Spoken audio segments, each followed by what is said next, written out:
Hey everybody, happy Tuesday and welcome back for another episode of Great Quarter Gals. I'm Kaylee Nix here with Grace Sharkey and we are super excited to bring you kind of the wrap up for our final 3 episodes of the year. Grace, great to have you here with me as always. Yeah, I saw you on FreightWaves now today, and I was going to tell you, you look so comfy in that sweater.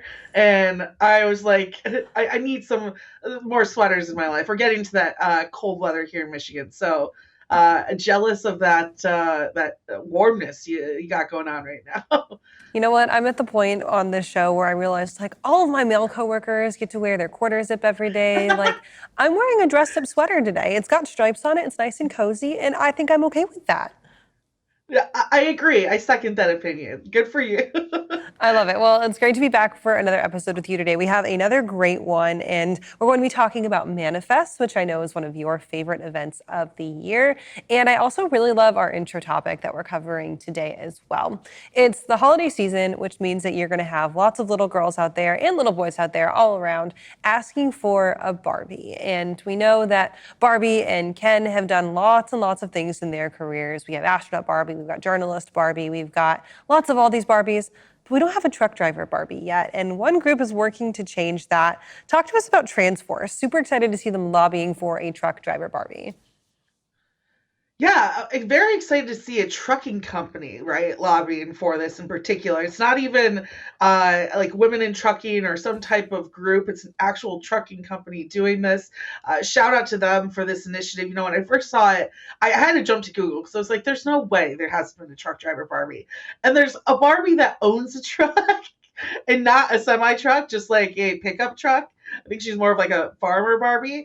But there really is not. There's not one trucker Barbie out there, which is like, honestly, Mattel, like, think of the accessories. I mean, you got the semi on top of it. We all loved having the Barbie cars. Like, this could be a whole line of things if you really consider it. And Transforce themselves, you know, they're not only working on their initiatives to hire more women, but I love this because they're saying, you know what, we need more visibility from this grassroots level. We need women and younger girls to have this dream to aspire to be.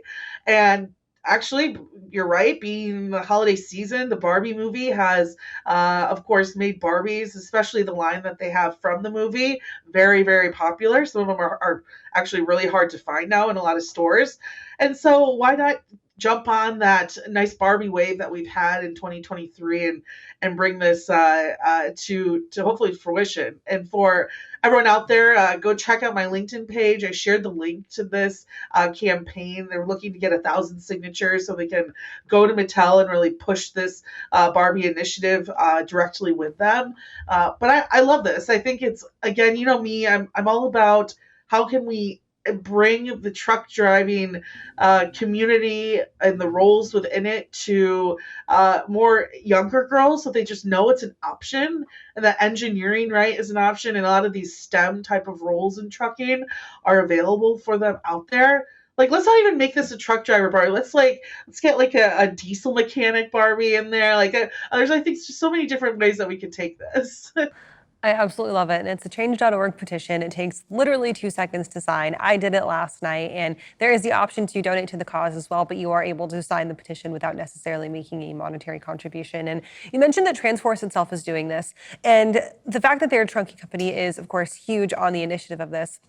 But highlighting some of their senior leadership, they've got a board of about 15 people that's on their senior leadership team. About 4 out of 15 of those are women, which of course is a huge milestone forward. About a quarter of that board or of that team is made up of women. But this is awesome to see that a company who doesn't necessarily have a woman in the CEO role or anything like that in that top leadership spot is still pushing this forward, because it shows that they have this understanding that we lead by example, but we also lead by initiative. And so I absolutely love seeing Yeah. that come down the pipeline from them. I got to ask you, Grace, if you have a truck driver Barbie, what is your accessory kit contain? Obviously, it's got to have the big rig with it, right? Like, it's got to come with that and not as an additional add-on. It's got to come with it. But what other accessories do you find in truck driver Barbie? Well, honestly, like, I want to kind of diagnose what that could be. I mean, listen, you got this big rig. You can make sure that it has like the sleeping arrangements right in there. You can have like, I mean, you can make it really cool, have like pink curtains and like family pictures on the wall and like a little built-in microwave and like a TV in there, maybe like a little gaming station. You know me, I'm a flatbed girl, so I'm gonna want a 53-foot flatbed back there with like, ooh, like pink straps. Okay, first, now I almost want to like copyright some of these ideas because I'm now realizing how awesome they are. But like, I think that alone, right? Oh, they have like a little puppy with them that like drives around with them. I mean, and you could even make them like a mother, right? Like, put like car seats in there and all that too. So there's so many different ways that you could take.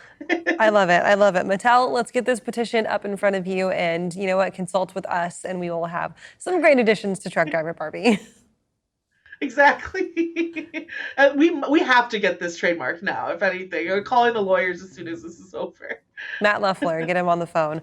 All right, let's go ahead and let's bring in our live guest for today because we have what I'm sure is going to be a pretty great conversation. I kind of cheekily teased in the description of this episode that we're talking about the second most poppin' freight conference out there. Of course, I got to give ourselves here at FreightWaves the Yeah. plug for F3, make it number one, whatever, whatever. That's my internal bias showing. But we're going to be talking to Courtney Muller, who is president of Manifest. And I have not had the journey or have the privilege to take the journey to Manifest yet. But every time I see people out in Las Vegas at the start of the year, I get such intense FOMO that I just know that I have to make it out there someday. So Courtney, we got to know the secret sauce. How do you guys put on such a great event that leaves so many of us in the logistics industry being like, damn, I wish I could have gone? Well, the FOMO is real, so don't miss it. That's all I can say. You know what? I would say it starts with the team. I've got just an incredible team of people who are really invested in the supply chain space. And we spend so much time talking to people in the industry to find out what are the hot issues that are happening this year so that we can create educational content that is going to speak to the challenges that people in the industry are facing. We put a lot of focus on creating a great experience while you're at Manifest. And we also want to make sure that you make all the connections you can possibly make. So we make it super easy to network. We'll release our app about a month out from the show. But once you're on site, everyone's badge has a beacon on it. So if you want to connect with someone, all you have to do is touch badges and push a button, and suddenly you're connected. So special touches like that, in addition to having a really kick-ass closing party, I think make people walking away from Manifest feeling like, wow, that was an amazing experience. And not only did I learn a lot, but I saw so much innovation. We spend so much time curating who's going to be on our show floor and the startups that are going to be presenting on our innovation stage. And I feel like we do a great job for the industry. So if you are looking for where the real innovation is in supply chain and logistics, you know, if you come to Manifest, that everyone you meet there is going to be engaged in that innovation and that new technology and how it's shaping and evolving the industry. And again, a great time as always, and just so happy to see you. And you've been, so supportive of the work that we're doing here. And I'm interested. Look, at how we've seen over the last couple of years, just in general, a lot of these industry events changing. Even F3, a lot of the things that we've added that have really paid off. You've been in this in the event planning space for decades now. Can you tell us a little bit about just the changes that you've seen over the past years and really your focus on bringing maybe a more evolved experience to our industry as a whole, who's like just learning about technology, right? What has that event planning experience been like for you, and how has that changed over those decades? Yeah, it's really interesting. I grew up running large scale events that were all about the big trade show floor, miles of aisles and really big Yeah. booths and just jamming the show with people. And I would say that as the young people are growing up and starting to come to events, they're looking for more experiences. They're looking for something that's more curated and isn't so kind of mass market. One of the reasons that I came to work at Connective was that I thought the model of event that Connective produces is the model of the future and that it's unique compared to like a big trade show. I worked for a company called Clarion Events, a global event company, and I was in M&A there, and we ended up buying 2 of the shows that Jay's company had built. And so I got to learn the model through those acquisitions. And I said to Jay, I'd love to come work with you at some point because I want to learn your model. And it really is, it's an experiential model and really thinking about the customer experience from start to finish and making sure that when you walk on to the expo floor, not only are you seeing the innovation in the companies and all the technology, but there are fun things around every corner. I mean, I don't know how often it is that you go to a show where there's a beer garden and rosé all day and a mocktail lounge and a puppy lounge. And this year we're going to have a spa and we're going to have an arcade and just so many fun things that make it feel like you're not only working, but you're also having a good time. But I'll also go back to, we put a big focus on the content. And I think a lot of big trade shows are doing more of this now. But a big trade show is still a big trade show. When you have 20,000, 30,000, 40,000 people, it's a lot to get through. And I do think certain industries are enjoying having some smaller events that cater to them and that can offer really, I call it a C-suite experience, you know, a very high level experience where everything is taken care of from the moment you walk in until the moment you leave. Everything from your nutrition needs to your drinking needs to your educational needs, your networking needs, everything is taken care of. And we feel it's our job to wow anyone that walks through our door. And we hope that if you come back to Manifest Grace, I know you're coming, but we invite all the viewers and listeners to join us February 5th through 7th at Caesars Forum and experience what I'm talking about. We do create unique events and we get a lot of great word of mouth, and we are looking forward to having an event that's bigger than before, but still a nice manageable size at around 4,500. So for companies who are looking to go to an event, whether that's as an exhibitor or whether that's sending folks out to just be at the event in general, a lot of it comes down to the value prop, right? What could I potentially get out of what I am putting into this event? And 2023 especially gave kind of, I think, a lot of companies the ability to very strategically review their event and travel budget. I think 2021, 2022, they had a lot of this kind of excess capital to send a lot of their people out. They were seeing like big groups of like 5 to 10 representing a single company, whereas what we kind of saw anecdotally at our FreightWaves events this year was companies being very strategic about who they were sending and why they were sending them to certain events. And at F3 particularly, I got this really amazing vibe of kind of gratitude from all of the event attendees who were there. People were very, very grateful that their companies allowed them to come to the event floor, and they were grateful to have really just kind of survived the bloodbath that was 2023, right? And survive it with enough in the tank to go ahead and push them out into this final event of the year. When it comes to planning that strategic timing, obviously Manifest comes at the very beginning of most companies' fiscal year. And that's before they've done kind of like their general yearly strategic review, but they haven't had a chance to adjust for what the year brings to them. Do you feel like planning it at the start of the year versus the end of the year gives you guys a strategic leg up to get people as they're coming out of the holidays and ready to jump back into the new conference season? You know, it's a really interesting question. And when we first launched Manifest, we were planning to hold it in June of 2021. But because of the pandemic, we decided to push it to January of 22. And I think had the pandemic not happened, we would have an event happening in June to this day. So I'm going to say that was lucky for us because once we had the event in January, what we were told was that your event is going to set the tone for the rest of the year. And yes, coming out of the holidays, in a very busy time for our industry, people are ready to get back out there and see what the coming year potentially can hold for them.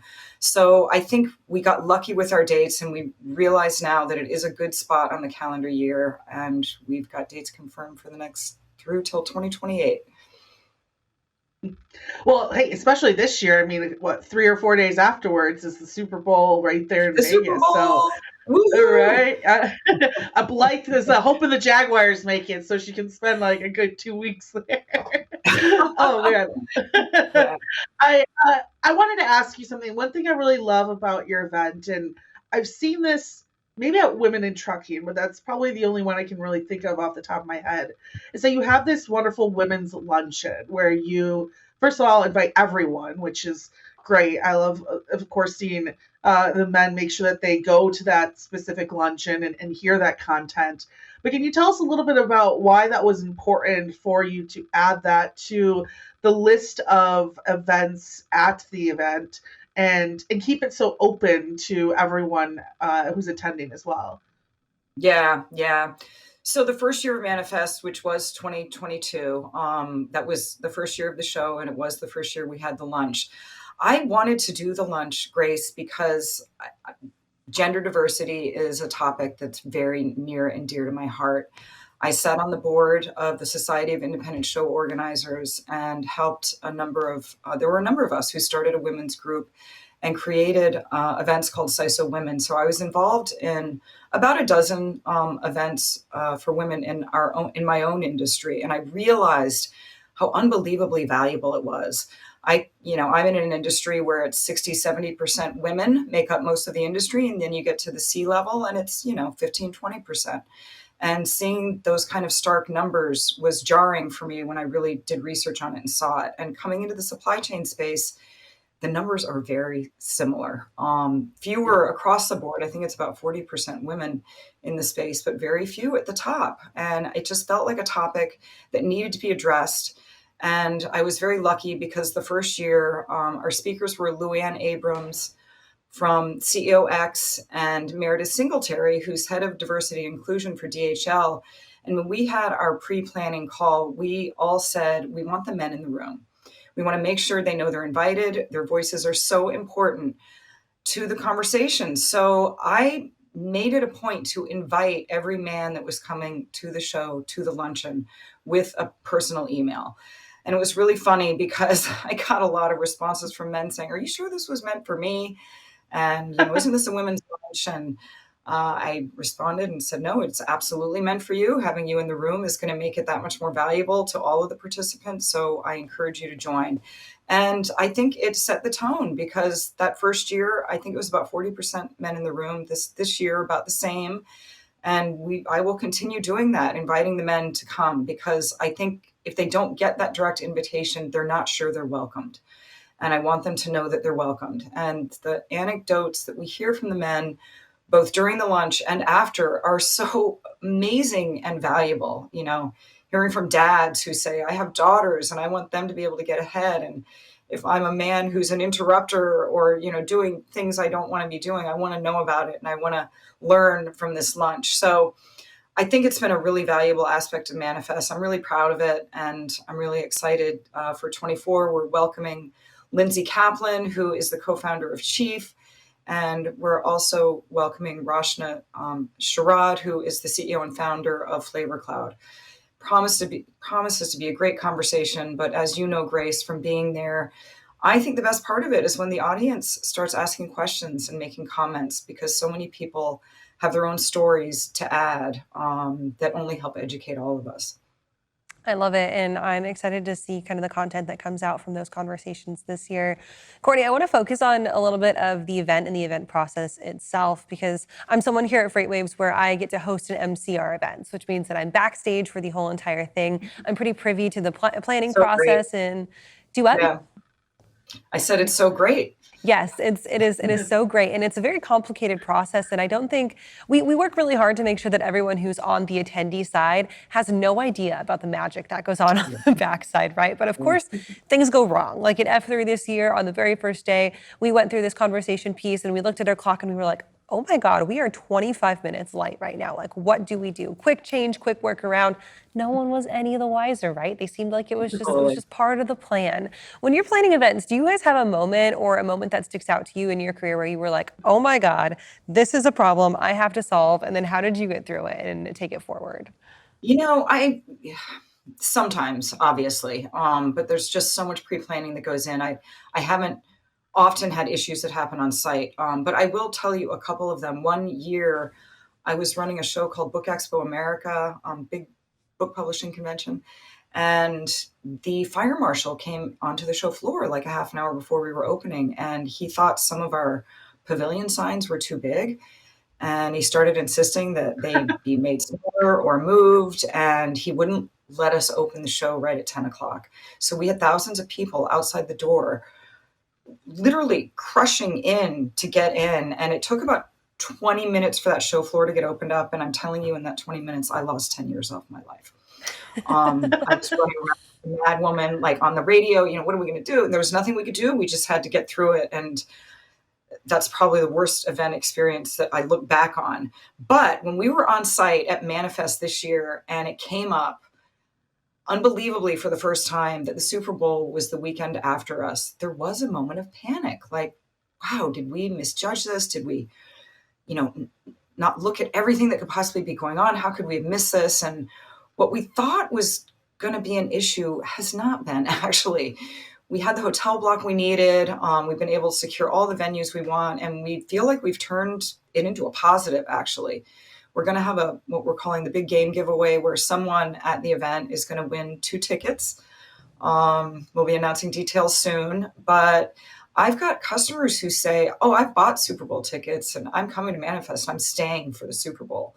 And, it's going to be an exciting time in Vegas. And knowing that we've got enough hotel rooms to accommodate our audience was a big sigh of relief and a big okay, we're going to have a great show, and having the Super Bowl in town is going to be a good thing, not a bad thing. I will say last year, to back that question up too, there was that light that stuck in a snowstorm. So I came to Courtney, I was like, and Pam, I said, you know what? If you need backup, I'm a backup panelist. Throw me on whatever you need. So Courtney, I will double down on that this year. And if anyone doesn't make it, I am here to jump into those for you.